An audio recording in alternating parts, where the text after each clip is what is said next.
Hugasang mabuti ang pork ribs. Yan.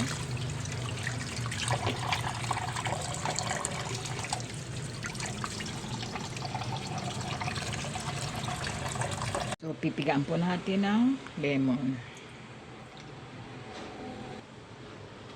Bali, isang buong lemon po itong ilalagay ko dito. Pang mamarinate natin.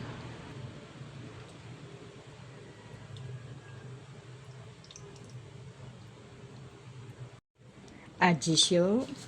Ito po yung Ajinomoto na may kasamang garlic. Yan.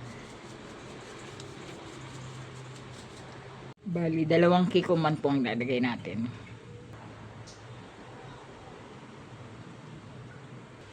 Isa pa ulit.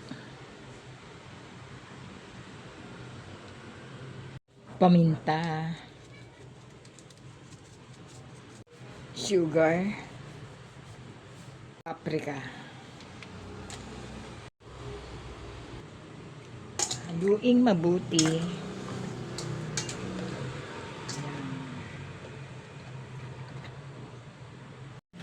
Lagyan natin ng konting toyo.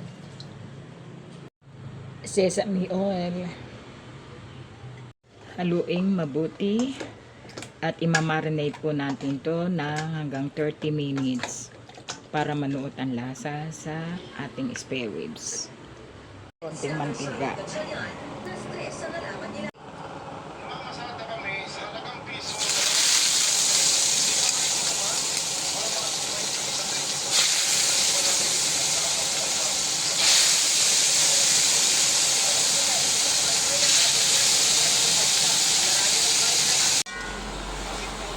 Haluin po natin.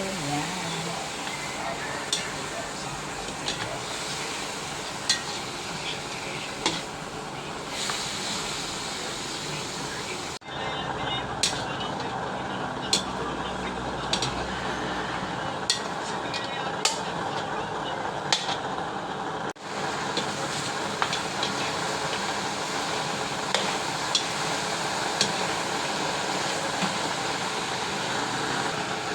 Lagay na po natin yung pinagbabarang kanina ng ating buto-buto, ng ating spare ribs. Takpan po natin para lumambot.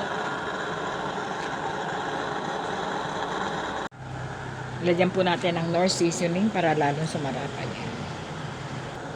Haluin po natin, tapos hayaan po natin itong lumapot ang sabaw.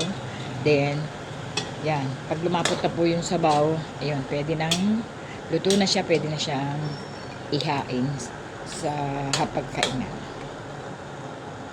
Ayan, luto na po ang aking masarap na spare ribs. Ready nang kumain. Maraming salamat po sa panonood sa aking mga video. Thank you everyone.